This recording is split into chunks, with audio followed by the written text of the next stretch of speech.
저는 독립운동가 김상옥 의사라고 하는 분의 외손자 김세원이라고 합니다.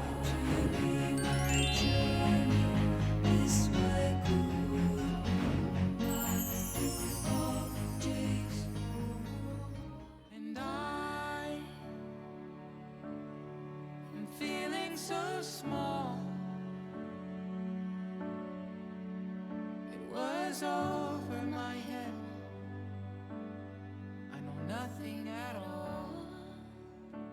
이 일본도 이거는 저 3.1운동 때 거리로 나가서 이제 만세를 이제 부르시다가 여학생이 만세 부르고 하는 그런 학생이 있었는데 일본 이 저 헌병 하나가 만세 부르는 그 여학생을 이제 검으로 치려고 하는 그런 그 순간을 보고 저 의사님이 이 등 뒤로 가셔가지고는 등을 팍 치고 이제 이렇게 그 하니까 발길질까지 이제 하시고 하니까 나가 떨어진 거예요. 예. 그래서 여학생은 구하고.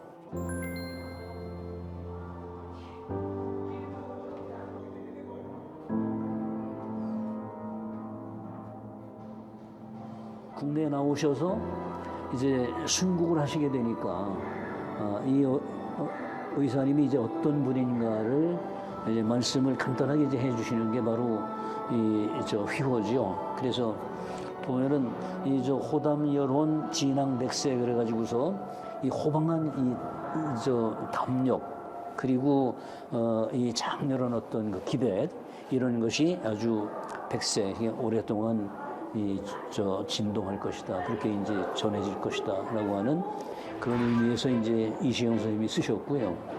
그리고 이거는 김구 선생님이 쓰신 거예요. 그래서 김상옥 의사 혈사 유방백세. 그래서 이 김상옥 의사께서 행하신 이 의거, 이 피 흘림의 역사가 이 의거가 길이길이 전해질 것이다. 그런 그 내용으로 이제 하셨고.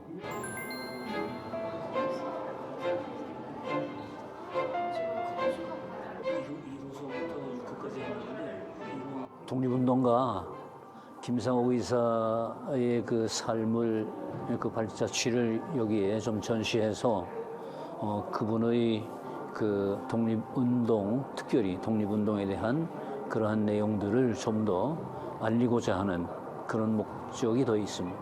시간은 3시간 반이나 계속되었다. 10년 전까지만 해도 잘 아는 분들이 적었다고 얘기해야 하겠죠. 알릴 수 있는 기회가 없었으니까요. 그러나 1983년도에 이 김상옥 의사에 대한 추모회를 조직을 했어요. 그래서 1984년도에 기념사업회를 이제 재개할 수 있게 되었었죠.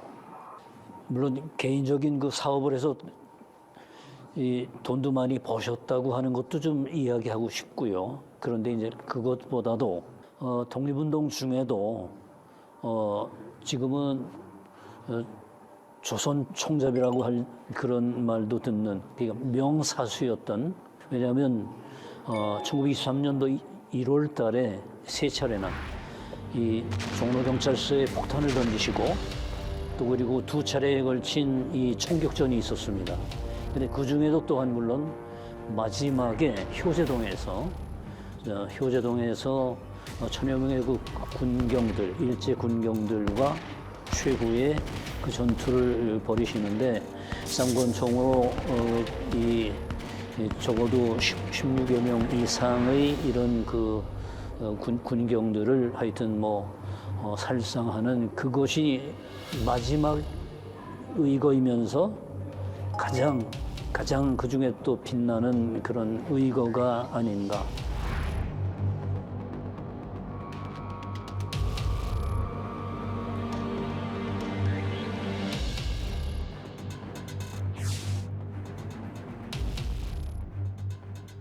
처음에는 상해에서 임시정부에 함께 계셨던 김구 선생님이나 이시영 선생님, 또 조수왕 선생님 등 이런 분들과 함께 이제 임시정부에서 함께 계시다가 나오셔가지고 여기에서 이제 이렇게 의열투쟁을 하신 그러한 이 내용이 참 제대로 잘 알려져 있지를 못했었어요.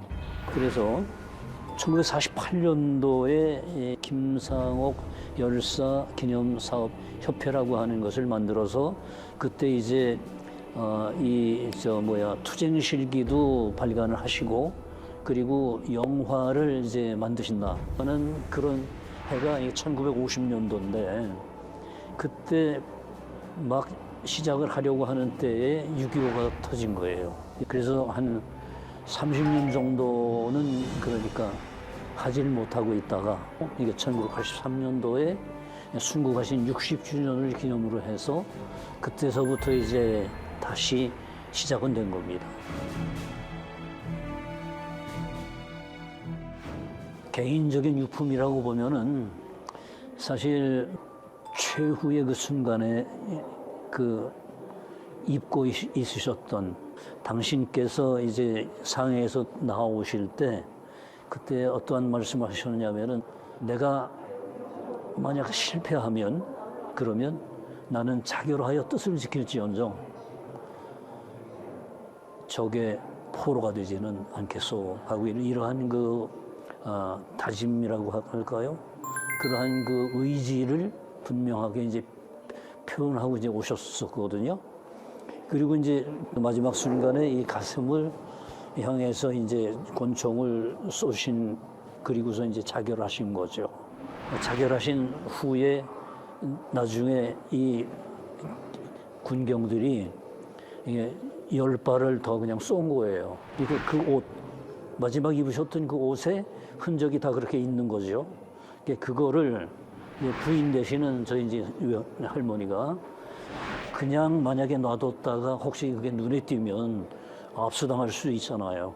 그래서 덮고 주무시는 이불 속에다가 넣어서 그걸 이제 꼬매가지고 그걸 가지고 계셨는데 근데 이제 6.25가 나는 바람에 그 강원도에 있는 저희 그 친가 쪽에 좀 피난하니까 보냈는데 그거를 그냥 잊어버리는 참 그래서 유품다운 유품은 남아있는 게 없었고요.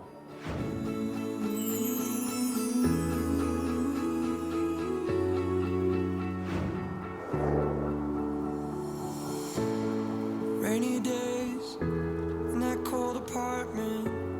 That's where it started, and there was no stopping it in that place. 14살 때 이제 대장간의 일을 하시게 되면서 그것이 이제 기초가 돼서 이 대장간을 이제 함께하는 영덕철물점이라고 하는 그러한 그 업체를 나중에 이제 세우시게 됩니다. 원래는 이쪽에 여기 좀 보시면 여기 보시면요, 이런 말발굽 같은 거 이런 거를 이제 만들기도 하는 그런 이제 철물점인데 그것으로 인해서 이제 돈을 좀 더 이제 더 좀 버시는 거죠.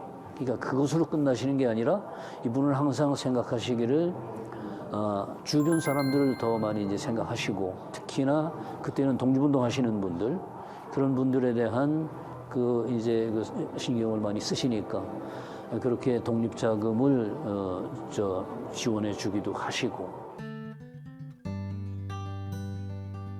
사업을 하시던 그 영덕철물점이라고 하는 그곳이 물론 독립운동의 본부이기도 했고요. 독립운동 하시니까 이제 제대로 못하고 이제 마침 이제 동생분이랑 그때는 이제 같이 이제 하시는 입장이었죠. 전국적인 그런 판매망을 가지고 있던 영덕철물점이라고 하는 그 업체 자체가 제대로 장사를 하기가 어려웠죠. 감시도 있고 그런 저기도 있고 하니까. 그래서 4년 만에 철물점을 빼앗기게 됐어요. 가족은 그렇습니다. 여성병원이 있었어요. 그러니까 의사님의 부인은 거기에 이제 뭐 친모 겸 식모 이런 식으로 해서 말하자면 그 잡동산이 이제 이런 일을 하시는 그런 그 자벽부로 그냥 일하실 수밖에 없었죠. 그렇게 이제 쭉 살다가 아들 되시는 그 저 태용이라는 분이 25살 때 그 몸이 하여튼 안 좋아가지고요. 요절을 했고 이제 딸만 남은 거죠. 그러니까 아무튼 그런 상황에서 이제 어머니가 이제 결혼을 하시고 그리고 이제 저 6.25가 나니까 그 6.25 났을 때 이제 저 충청남도에 한산이라고 하는 곳에 이제 피난을 가셔가지고 할머님이 고생하셨죠, 진짜. 왜냐하면 그때는 이미 어머니가 저기 역시 그 대인 공포증 같은 그런 것 때문에 그러면서 집안에만 계시니까 역시 폐가 안 좋아가지고 그래서 결국 나중에 걷지도 못하셨죠. 할아버지가 순국하신 때가 이제 6살 때거든요. 6살 때니까 그 어린 나이에 그 경찰들 뭐 보고하는 하여튼 뭐 집으로 거의 매일 그 경찰들이 이제 오락가락 하니까 얼마나 무서워요. 그래서도 아마 그 대인 공포증 같은 이런 것이 그때서부터 있지 않았었나 이렇게 생각을 해요. 부인 되시는 할머님이 너무도 고생 많이 하셨어요. 진짜 그 뭐 고생 말할 수 없지. 세월이 지나면서 너무 그 힘든 게 이제 좀 중풍이 오셨더라고요.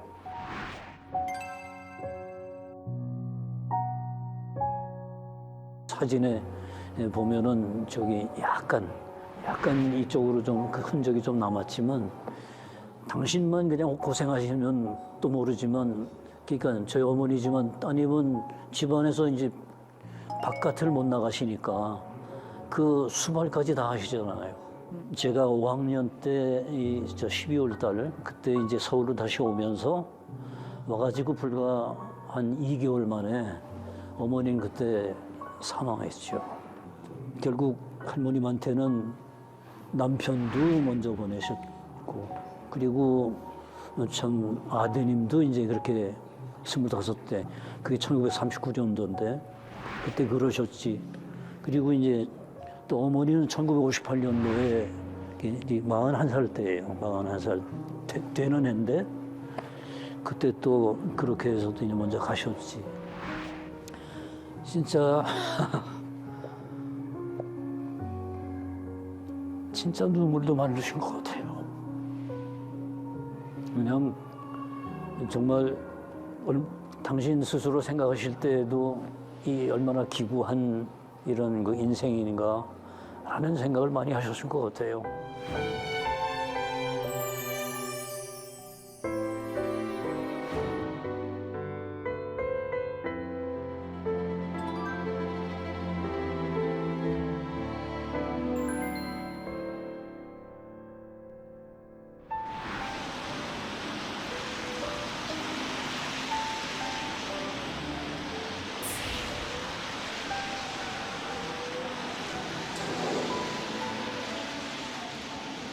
김상호 의사가 1923년 1월 12일 저녁 8시 10분경에 종로경찰서, 당시 종로경찰서에 폭탄을 투척하신 그 의거터라고 하는 의거터 표석을 지금 저렇게 세워놓고 있는 겁니다.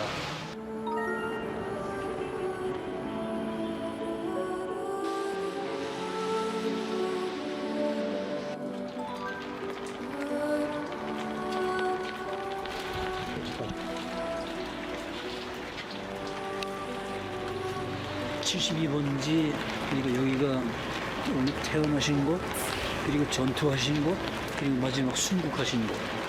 예, 그리고 바로 저기 빨간 벽돌 집이 그게 이해수동지대 은신하셨던 곳. 예, 저기 그렇습니다.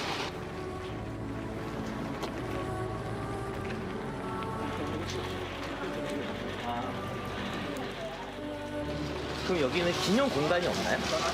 진공만 그런 있죠. 지금 그 효제동 거기에서 그 마지막 전투를 하셨던 그 자리 한 몇 년 후에 한 3년 후인가요? 노인 할머니 그분하고 직접 연결이 되는 분을 이제 알 수가 있게 됐었어요. 그때는 이제 문제가 뭐였냐면은 그러면은 예, 거기만 해도 또 부동산 가격이 좀 더 올랐으니까 한 8억 정도면 8억이면은 그러면 넘기겠다. 다른 사람들한테는 절대 안 파는데 여기가 그런 역사적인 장소라고 하니까 우리 기념사업회가 그러면 준비가 되면 팔겠다고 했는데 그걸 아직 못하고 있습니다. 참 창피한 노릇이죠.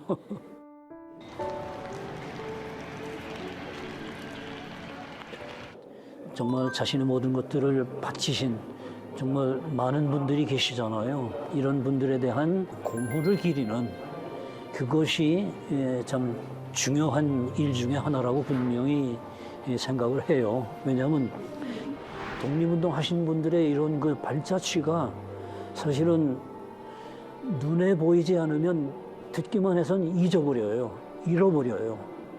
그러면 사적 조성을 하면서 그런 정신을 이어가게 하는 그 보이는 뭔가를 통해서 좀 더 교훈하고 그리고 거기에 배어 있는 그 정신을 본받는 그러한 그것이 참 필요하지 않느냐. 그래서 그런 차원에서도 정말 제대로 좀 만들어 놓아야 하지 않겠느냐라고 하는 생각을 하죠.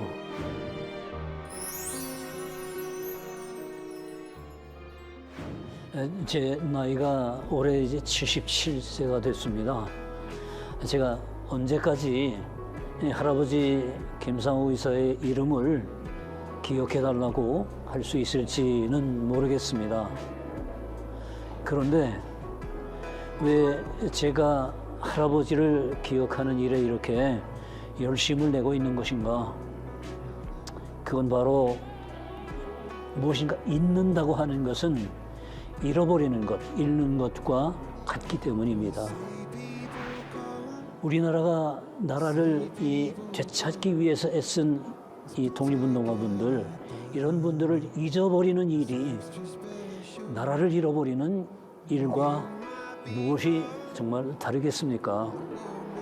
오늘날 이 나라의 이 부귀와 영광, 이런 눈부신 발전, 이런 것은 그분들이 있었기에 가능했고, 정말 우리가 지금 딛고서 있는 이 땅은 그분들의 덕분에 되찾을 수 있었다는 것을 생각하게 됩니다.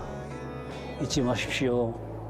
그분들을 잊는다는 것은 잃어버리는 일과 같은 것이다.